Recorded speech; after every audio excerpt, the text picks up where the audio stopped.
Jadi kita saat ini fokusnya adalah tanggap darurat.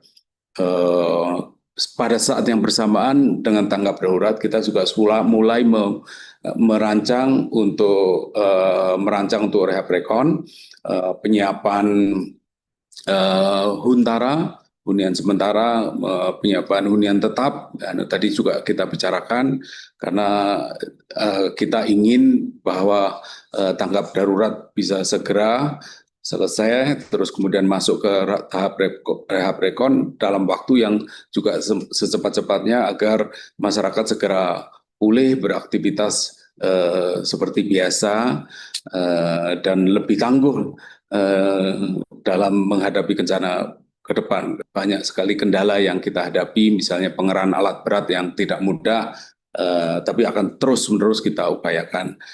Terima kasih pada Pak Kapolri yang hadir bersama kita, yang jajarannya bersama dengan TNI juga luar biasa bekerja keras di lapangan dengan posko-poskonya membantu masyarakat. Koordinator Bidang Perekonomian Erlangga Hartarto mencatat kemandirian investasi dan hilirisasi menjadi strategi pemerintah dalam mendorong peningkatan investasi asing maupun domestik.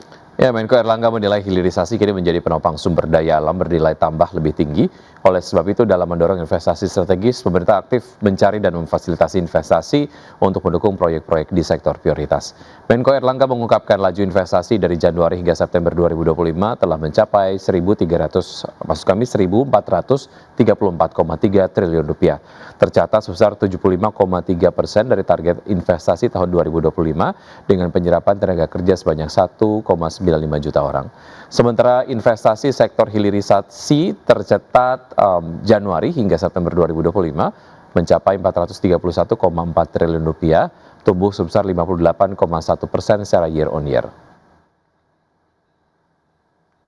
Dari segi investasi di sampai September kita mencapai 75% atau 1.434 dan menghasilkan tenaga kerja 1,95 juta orang. Dan dari segi hilirisasi Januari September sudah 30% dari realisasi sepanjang tahun atau 431,4 triliun dan ini dibandingkan tahun lalu tumbuh 58,1% secara year on year. Dan untuk Special Economic Zone atau KEK ini tumbuh sampai pertengahan tahun ini 294,4 triliun atau tumbuh juga dan jumlah pelaku usahanya 442 usaha dan jumlah tenaga kerjanya 187.000. Ya, sementara itu Menteri Investasi dan Hilirisasi Roshan Roslani kembali menegaskan bahwa Indonesia membutuhkan investasi sekitar 13.032 triliun rupiah untuk mencapai target pertumbuhan ekonomi 8% pada tahun 2029. Menurutnya, Kepala Badan Koordinasi Penanaman Modal sekaligus CEO Danantara ini, investasi akan memainkan peranan yang sangat penting untuk mendorong pertumbuhan ekonomi. Pasalnya, investasi dapat menghasilkan multiplier effect seperti pembukaan lapangan kerja dan nilai tambah penerimaan negara. Dalam forum 100 CEO, Roshan menegaskan bahwa pihaknya terus berupaya memperbaiki iklim investasi agar investor tidak ragu menanamkan modal di Indonesia, salah satunya dengan membenahi sistem perizinan investasi. Kalau kita lihat struktur dengan sekarang, investasi akan memainkan peranan yang sangat-sangat penting bagaimana kita bisa mencapai pertumbuhan 8% yang dicanangkan oleh Bappenas sampai dengan tahun 2029. Nah, peran dari Kementerian Investasi dan Hilirisasi dalam hal ini, angka ini diberikan ke kami. Angka untuk bagaimana investasi ini bisa berkontribusi dalam pertumbuhan 8%. Sedangkan kalau kita lihat, dalam 5 tahun ke depan, pertumbuhan investasi yang diharapkan kurang lebih adalah 13.032 triliun rupiah atau kurang lebih 869 miliar US dollar.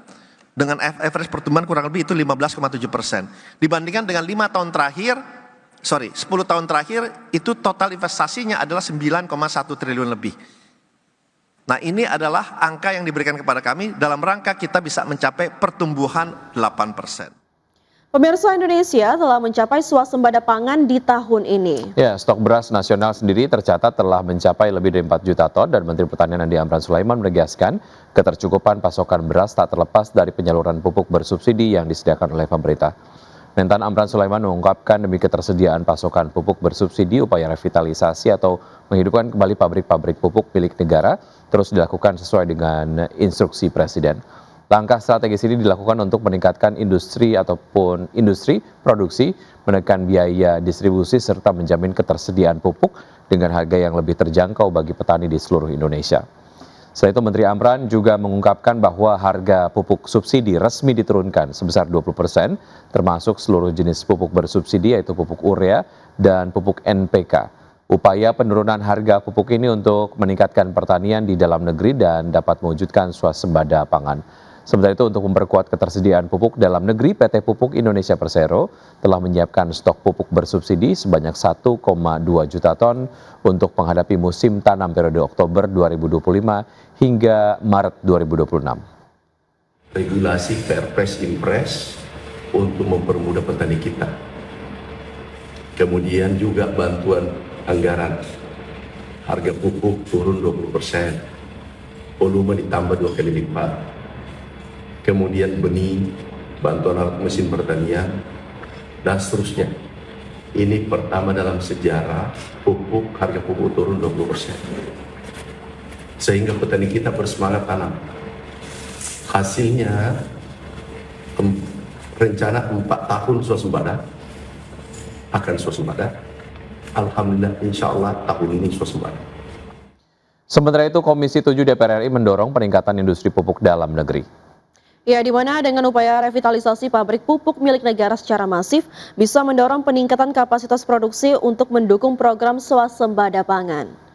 Wakil Ketua Komisi 7 DPR RI, Lamhot Sinaga, dalam kunjungan kerja ke pabrik PT Pupuk Sriwijaya atau Pusri Palembang, menegaskan meningkatnya kapasitas produksi pupuk menjadi faktor penting dalam memastikan kebutuhan atau kecukupan kebutuhan sektor pertanian, khususnya untuk komoditas seperti beras dan pangan strategis lainnya. Untuk itu, Komisi 7 DPR RI mendorong industri pupuk untuk meningkatkan produksi guna mendukung program swasembada pangan. Tercatat, kapasitas produksi pupuk subsidi saat ini menunjukkan perkembangan positif.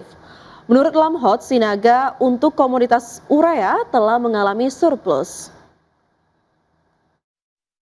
Bahwa seluruh industri pupuk kita ini akan mencukupi kebutuhan gasnya supaya kapasitas produksinya bisa sampai kapasitas terpasangnya itu bisa sampai maksimal. Nah, kita akan mendorong karena ini feedstock, maka harus kontraknya jangka panjang. Khusus untuk PIM, karena tahun 2027 itu ada sumber gas itu dari Andaman. Nah, harusnya di tahun 2027 sudah tidak ada masalah untuk khusus pupuk Iskandar Muda. Maka 2026 ini perlu kita dorong kebutuhan LNG-nya yang saat ini dikirimkan 2 kargo. Nah, kalau ini kontinuitasnya harus kita jaga untuk menjaga sustainability daripada kapasitas produksi. Kinerja PT El Nusa Tbk atau dengan kode saham ELSA dinilai masih bisa tumbuh positif di tengah volatilitas harga minyak dunia.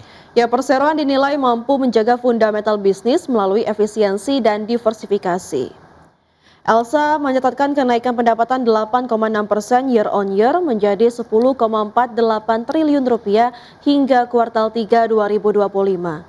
Namun meski pendapatan tumbuh, beban pokok pendapatan dan beban administrasi ikut meningkat sehingga menekan laba bersih menjadi 526,56 miliar rupiah atau turun 4,48%. Manajemen El Nusa menegaskan tetap mengutamakan efisiensi serta penguatan fundamental bisnis di tengah dinamika industri migas.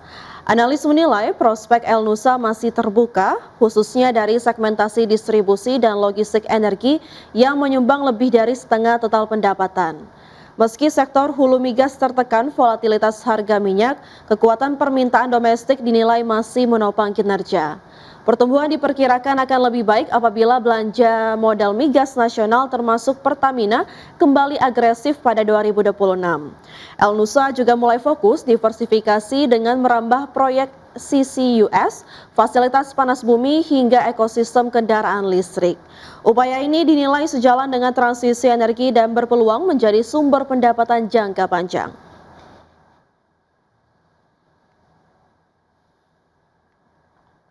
Pemirsa, PT Rumah Sakit PT Bunda Medik Tbk telah merealisasikan belanja modal senilai 102 miliar rupiah di sepanjang periode Januari hingga September 2025. Salah satu realisasi dari penyerapan belanja modal tersebut adalah memboyong teknologi kesehatan berbasis robotik Rumah Sakit Perseroan. Adapun Perseroan memang tengah berupaya untuk memaksimalkan teknologi dalam praktik kesehatan di rumah sakit. Terkait belanja modal, manajemen mengungkapkan telah mengalokasikan 200 miliar rupiah untuk membiayai kegiatan operasional sepanjang tahun ini. Namun manajemen memprediksi di sepanjang tahun 2025 realisasi belanja modal hanya akan berada di kisaran 150 miliar rupiah. Sementara itu dari sisi kinerja keuangan hingga September 2025 Perseroan membukukan pendapatan senilai 1,15 triliun rupiah, laba bersih senilai 12,24 miliar rupiah.